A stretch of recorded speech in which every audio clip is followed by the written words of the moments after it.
90 రోజుల కోర్సు పూర్తి చేస్తే చాలు 100% ప్లేస్మెంట్ సపోర్ట్ తో సాఫ్ట్వేర్ జాబ్ మీ సొంతం. వెంటనే కోడ్ జ్ఞాన్ డెస్టినేషన్ ని సంప్రదించండి.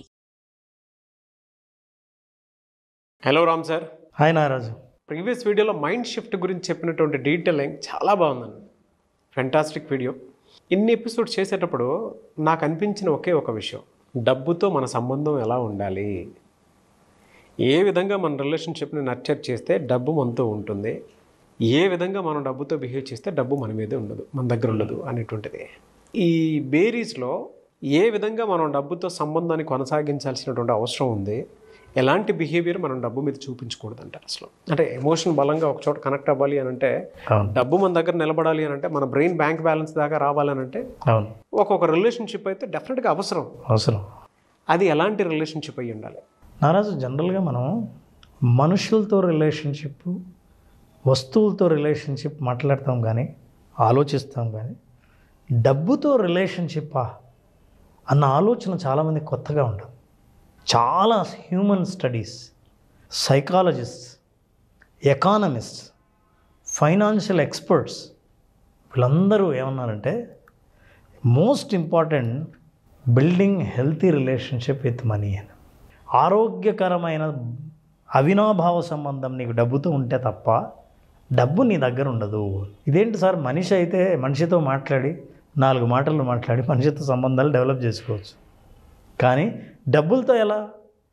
మరి ఈ అవినాభావ సంబంధం డెవలప్ చేసుకోవాలంటే ఎలా అని ఆలోచించే ముందు కొన్ని మన గురించి అర్థం చేసుకోవాలి. అంటే మన రిలేషన్షిప్ ఎలా ఉంది అనేది అర్థం చేసుకోవాలి. నారాజు, మధ్యాహ్నం నువ్వు భోంచేస్తావు కదా, ఎంత తింటావు? ఇది ఎలా అడగాలో తెలియదు కానీ అంతేనా? అంటే బాగానే భోంచేస్తావా లేదా? కడుపు నిండా తింటావా? తింటాను సార్. అంటే కడుపు నిండా ఏం తిన్ను, డైటింగ్ ఉంటుంది కదా, కొంత డైటింగ్ ఉంటుంది. పోనీ నేను చూపిస్తా, అదేమో సరిపోతుందేమో చెప్పమా? బాబాయ్ హెవీ సార్ ఇదే. హెవీయా? అంటే పర్ఫెక్ట్ మీలేలే, కానీ ఇప్పుడున్న దానికంటే అంటే ఒక్కొక్క 3 months బ్యాక్ అయితే ఇది పర్ఫెక్ట్ మీల్ ఫర్ మీ. ఇప్పుడంటే హెవీ. ఇప్పుడు ఆ రైస్లో సగం ఇంకంతే, కానీ పర్ఫెక్ట్ మీల్ ఎంత అనంటే ఇంకెంతకంటే అయితే చూస్తూనే ఇది ఎక్కువ తక్కువ అని చెప్పగలవు. అదేలే, ఇప్పుడు డైట్లో ఉన్నావు కాబట్టి ఇది కొంచెం. డైట్లో ఉన్నాను కాబట్టి అంటే ఒక క్యాలిక్యులేటివ్ ఇది కాబట్టి. యాక్చువల్గా రోజు ఎన్ని నీళ్లు తాగుతున్నారు? వాటర్ వచ్చేటప్పటికి కన్జంప్షన్ ఎవ్రీ ½ an hourకి ఉంటుంది. పోనీ దప్పిక అయినప్పుడు ఎన్ని నీళ్లు తాగుతావు? మన చిన్న వాటర్ బాటిల్స్ ఉంటాయి కదా, 250 ml. 250 ml దప్పిక అయిన ప్రతిసారి తాగేస్తాను, చాలు, కడుపు నిండుతుంది. డబ్బు ఎంత కావాలి నీకు? దీనికి లిమిటేషన్ ఏం పెట్టుకోలేదు సార్. ఇది కదా నారాజు హ్యూమన్ మైండ్. దీనికైతే అంటే ఒక ఇన్స్పైరింగ్ స్టోరీ కూడా ఒకటి చెప్తాను. శ్రీధర్ సిసిలో మా గురువు గారు సుధీర్ గారు అని చెప్పేసి ఒక ఆయన ఉన్నారు. మాకు టీచ్ చేసేటప్పుడు ఆయన ఒక వర్డ్ వాడేవారు, ఇప్పటికైనా సరే మనిషికి డబ్బు అవసరం చాలా ఉంటుంది. మేము కాంపిటేటివ్ ప్రిపేర్ అయ్యేటప్పుడు అనమాట, అది డబ్బు అవసరం ఉంటుంది. నా ఫోన్ నెంబర్ ఎంతైతే, ఎన్ని డిజిట్స్ అయితే ఉంటాయో, నా అకౌంట్లో కూడా అంత డబ్బు ఉండాలని నేను అనుకుంటానని చెప్పేసి చెప్పారనమాట. సో అప్పటి నుంచి నాకు అది మైండ్లో, సబ్కాన్షియస్లో ఎక్కడో బలంగా ఉంది, గోల్ని రీచ్ అవ్వాలనేటువంటి మైండ్ సెట్. కానీ ఆ లెక్క ఏంటో తెలియదు. ఇప్పుడు భోజనం అంటే చూడు, నీకు ఎంత క్లారిటీ ఉందో. యాక్చువల్గా అది పర్ఫెక్ట్ మీల్. మామూలుగా అయితే బాగా తింటాను, ఇప్పుడు డైట్ కాబట్టి తక్కువ తింటాను. నాకు ఎంత కావాలో నాకు తెలుసు. నీళ్ళ విషయం అడిగితే దప్పిక అయినప్పుడు 250 ml తాగుతాను, నీళ్ళు బాగానే తాగుతాను. దప్పిక అయిన ప్రతిసారి 250 ml తాగుతాను. పిచ్చ క్లారిటీ ఉంది. ఇప్పుడు బ్యాంక్ చెక్ ఇస్తే నో లిమిట్ అని. ఇది కదా ప్రాబ్లం మనిషితో. నాకు ఒక 50 ఎకరాలు సార్, అంతకంటే అంటే డ్రీమ్ చిన్నప్పటి నుంచి. ఒక 50 ఎకరాల్లో పొలం పనులు చేసుకొని హ్యాపీగా 50 ఎకరాల్లో దాన్ని కూడా మళ్ళీ ఎలా అంటే ప్యూర్ ట్రెడిషనల్ మెథడ్లో ఉండేటువంటి ఒక హెల్దీ అట్మాస్ఫియర్ని క్రియేట్ చేయాలనేది డ్రీమ్.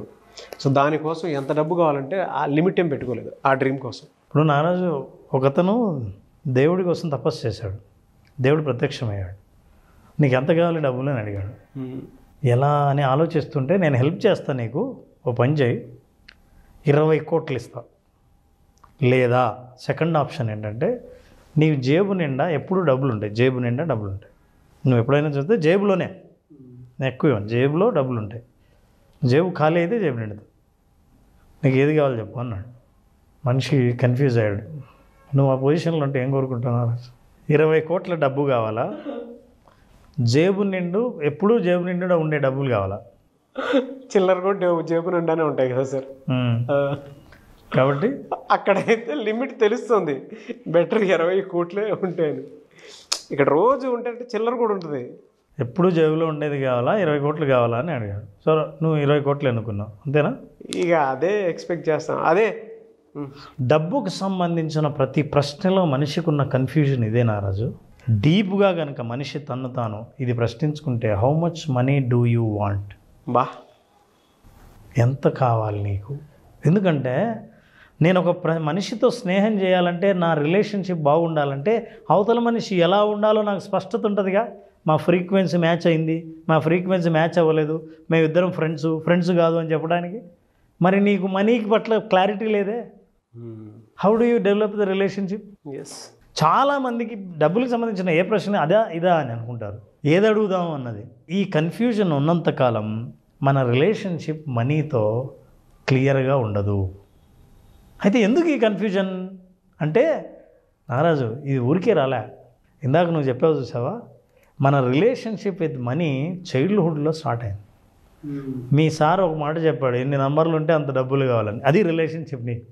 చిన్నప్పుడు మా ఇంట్లో డబ్బు లేదు, చాలా కష్టాలు పడ్డాం, అప్పులు చేసాం. అప్పటి నుంచి మనీతో రిలేషన్షిప్ నాకు అది ఏంటో అప్పుడు డిఫైన్ అవుతుంది. చిన్నప్పటి నుంచి ప్రతి మనిషి అనుభవాల నుంచి తన రిలేషన్షిప్ని డెవలప్ చేసుకుంటాడు. మనీ అంటే వద్దనే వద్దు, అసలు మనిషి దగ్గర డబ్బే ఉండకూడదు, లేదా చేస్తే డబ్బు పని తప్ప ఇంకేం చేయకూడదు. ఏం చేసినా డబ్బు సంపాదించేదే చేయాలి. ఏదైనా సరే వాళ్ళ నమ్మకాలన్నీ చిన్నప్పటి నుంచి ఏర్పడినవే బంధం. అయితే ఆ బంధం హెల్దీ రిలేషన్షిప్ కాదా అనేది ఇప్పుడు మన ప్రశ్న. నీకు రిలేషన్షిప్ ఏదో రకంగా ఉంది, positive, negative, fear, anxiety, doubt, ఇట్లాంటి రకరకాలైన రిలేషన్షిప్ మీకు డబ్బులతో ఉంది. డబ్బు అని చెప్పగానే భయం కావచ్చు, ఆందోళన కలగవచ్చు, టెన్షన్ పెరగవచ్చు, అప్పు గుర్తుకు రావచ్చు, ఆనందం కలగవచ్చు. ఈ రిలేషన్షిప్ చిన్నప్పుడు మనం డెవలప్ చేసుకున్నాం. అయితే మీ రిలేషన్షిప్ తెలుసుకోవాలంటే ఎన్నో మార్గాలు ఉన్నాయి. అందులో ఈరోజు ఒక్క మార్గం గురించి మాట్లాడు. అలాగే సార్. ఈ ఒక్క మార్గాన్ని సెల్ఫ్ మానిటరింగ్ మనం చేసే చాలా ఇంటర్వ్యూల్లో నాగరాజు మనం ఏం చేస్తామంటే, మన ప్రేక్షకుల కోసం వాళ్ళను వాళ్ళు ప్రశ్నించుకోవడం ద్వారా, అంటే ఈ అవకాశాన్ని అందరు ఇవ్వరు. రెడీమేడ్ సొల్యూషన్ ఇచ్చినప్పుడు అది జ్ఞానంగా తీసుకుంటాం తప్ప, ప్రశ్న ఇచ్చినప్పుడు మనిషి ఆలోచించడం మొదలు పెడతాడు, సమాధానం ఇస్తే ఆలోచించడం మానేస్తాడు. వీఆర్ గివింగ్ ఏ క్వశ్చన్ చాలా పవర్ఫుల్గా గుచ్చుకుంటుంది. గుచ్చుకున్నప్పుడు వచ్చే బ్లడ్ ఉందే అదే ఆన్సర్. అలాంటిది ఎప్పుడైనా మనకు గుచ్చుకోవాలి. అందుకే చాలాసార్లు మనం తీవ్రంగా ఆలోచించేది ఎప్పుడంటే, గుచ్చుకునే ప్రశ్న వేసినప్పుడు, గుచ్చుకునే ప్రవర్తన మనం చూసినప్పుడు. అలాంటిది లేకనే మన గురించి మనం ఎప్పుడు ఆలోచించట్లేదు. అయితే మొట్టమొదటి మానిటర్ మనం ఎట్లా చేయొచ్చు అంటే, మనం ఎలాంటి అవినాభావ సంబంధం ఉంది డబ్బుతో అని అనుకుంటే, ఫస్ట్ మనం అబ్జర్వ్ చేయాల్సింది understand your money spending habits. ఎందుకంటే నారాజు ఇది కూడా చాలా డీప్గా ఆలోచించాల్సిన విషయం. మనిషి దేనికి ఖర్చు పెడుతున్నాడో అదే విలువ. నువ్వు కొంతమంది చూసావు, బాగా డబ్బులు ఉన్నవాళ్ళు, ఆయన దగ్గర 12 కార్లు ఉన్నాయి.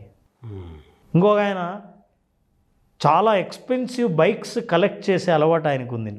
వాట్ దే ఆర్ వాల్యూయింగ్ అనేది వాళ్ళు ఖర్చు పెట్టే డబ్బును బట్టి ఉంటుంది, దేని మీద ఖర్చు పెడుతున్నారు అన్నది. సో మనిషి యొక్క వాల్యూ తెలియాలంటే, అంటే నా వాల్యూ నీ వాల్యూ ఒకటైతే మన ఇద్దరు మంచి ఫ్రెండ్స్ అవుతాం. అవును. నా వాల్యూ అంటే నాకు తెలియాలిగా. తెలిస్తే ఈ వాల్యూ డబ్బులో ఉందా లేదా నాకు తెలుస్తుందిగా, అప్పుడు నేను కనెక్ట్ అవుతాను. సో నీ వాల్యూని తెలుసుకోవాలంటే ఫస్ట్ నీ స్పెండింగ్ హ్యాబిట్స్, దేని మీద ఖర్చు చేస్తున్నావు. నిజం చెప్పాలంటే నేను ఒక క్వశ్చనైర్ ఇస్తాను, ఈ క్వశ్చనైర్కి ఆన్సర్ చెప్పిన వాళ్ళకు వాళ్ళ వాల్యూస్ ఏంటో తెలుస్తాయి. Let's look at this. I want you to just answer to this. Assess your money spending habits. ఎట్లాంటి డబ్బులు ఖర్చు పెడుతున్నావో అసెస్ చేయాలంటే first question, what do you spend your money on? దేని మీద నువ్వు జనరల్గా ఆనందంగా ఖర్చు పెట్టాలని అనిపిస్తుంది? ఫుడ్డా, ఆస్తి, ఎవరికైనా అప్పు ఇవ్వడమా, వడ్డీ వస్తుంది కాబట్టి, క్లోత్స్ మీద పెడతావా, ఎక్స్పెన్సివ్ వాచెస్ మీద పెడతావా? నువ్వు మంత్లీ ఒకసారి అసెస్ చేస్తే దేని మీద నేను ఎక్కువ ఖర్చు పెడుతున్నాను తెలుస్తుంది. What is the value behind it? నేను ఎందుకు పెడుతున్నాను? వస్తు సంపదను సేకరించడం కోసమా, ఇతరులకు సహాయం చేయడం కోసమా, మళ్ళీ మనకు ఖచ్చితంగా తిరిగి వస్తుందని అనుకోవడం కోసమా? ఇన్ని సమాధానాలు ఆటోమేటిక్గా వస్తాయి ఈ ప్రశ్నతో. Question number 2, are you living with in your earning or not? నువ్వు పెట్టే ఖర్చు అప్పు చేసి పెడుతున్నావా? వేరే వాడికి చూపించడం కోసం పెడుతున్నావా? నువ్వు పెట్టే ఖర్చు ద్వారా నీకు ఇంకా ఎక్కువ వస్తుందని దురాశతో పెడుతున్నావా, లేదా నిజంగా నీ ఇష్టమై అవతల వాళ్ళని సంతోషపెట్టడానికి ఖర్చు పెడుతున్నావా? దేని మీద ఎక్కువ ఖర్చు పెడుతున్నావు? నువ్వు సంపాదించినంతలోనే ఖర్చు పెడుతున్నావా లేదా? That is most important. ఒక్కొక్కసారి రిచ్ లైఫ్ స్టైల్ మెయింటైన్ చేయాలంటే అప్పు చేయాలి. ఎంతమంది లేరు నాగరాజు? ఎన్ని రకాలైన లైఫ్ స్టైల్స్ చూసామో తెలుసా? అప్పు తెచ్చి వడ్డీలు కడుతూ అసలు బయటికి మాత్రం మంచి ఎక్స్పెన్సివ్ కార్లలో తిరుగుతూ ఉన్నవాళ్ళు. అలాంటి వాళ్ళకు డబ్బుతో ఉన్న అవినాభావ సంబంధం హెల్తీ రిలేషన్షిప్ కాదు. ఇంకా ఏంటి మనం అబ్జర్వ్ చేయాల్సింది? Does your spending have a value intent behind it? ఏదైనా మీరు వాల్యూ చూస్తున్నారా లేదా? నేను ఈ డబ్బు ఖర్చు పెడితే ఇతని జీవితానికి ఉపయోగపడి ఇతను చదువుకుంటాడు, చదువుకొని పైకి వస్తాడు, వాళ్ళ ఫ్యామిలీ హ్యాపీగా ఉంటుందనే వాల్యూ ఉందా? ఖర్చు నీ ప్లెజర్ మాత్రమే ఉందా? నీ ఆనందం మాత్రమే ఉందా? ఇంకోటి ఆకలి తీరుద్దామని అనుకుంటున్నావా ఖర్చు పెట్టింది? చూడ్డానికి మిగతా వాళ్ళంతా ఇంతమంది సంతోషంగా ఉంటారనుకుంటే నీ హ్యాపీ బర్త్డేకి నేనే కేక్ కొనిస్తా అని ఖర్చు పెడుతున్నానా? నేను ఖర్చు పెట్టే దాని వెనకాల నా ఇంటెన్షన్ ఏంటి? ఇవన్నీ మనకేంటంటే నేను ఎలాంటి వాడినైనా నాకు తెలియడానికి ఇది ఒకటి చాలు. And how does your spending make you feel? ఇప్పుడు మీరు ఖర్చు పెడతారు, పెట్టేటప్పుడు మీరు ఎట్లా ఫీల్ అవుతారు? వారి ఎన్ని ఖర్చులు, చచ్చిపోతున్నాను ఖర్చులు ఎక్కువైపోయి అనే ఫీలింగా? ఈరోజు నాకు చాలా హ్యాపీగా ఉంది తెలుసా, అక్కడ ఖర్చు పెట్టాను, ఇక్కడ పెట్టాను, అది ఖర్చులా అనిపించదు. I have seen smiles on his face. అక్కడ డొనేట్ చేశాను, ఇవాళ నేను పూజ చేయించి అందరికి భోజనాలు పెట్టించాను. ఏదైనా సరే అది ఆనందంగా చెప్తున్నారా, ఖర్చులాగా చెప్తున్నారా? అది బంధం. అంటే నాకు ఈ డబ్బు నా దగ్గర నుంచి పోతుంది, నేను ఖర్చు పెట్టేస్తున్నాను, దాంతో నీ బంధం హెల్తీగా ఎలా ఉంటుంది నారాజు? ఈ ప్రశ్నలకి ఆన్సర్ చెబితే మీ వాల్యూ ఏంటో, మీరు స్పెండ్ చేస్తున్నప్పుడు సంతోషంగా ఉన్నారా లేదా అని తెలుస్తుంది. ఈ ప్రశ్నలన్నిటి ఉద్దేశం ఏంటంటే, నేను ఖర్చు పెడుతుంటే ఆనందంగా పెడుతున్నాను అనుకున్నప్పుడు మీ రిలేషన్షిప్ అద్భుతంగా ఉంది.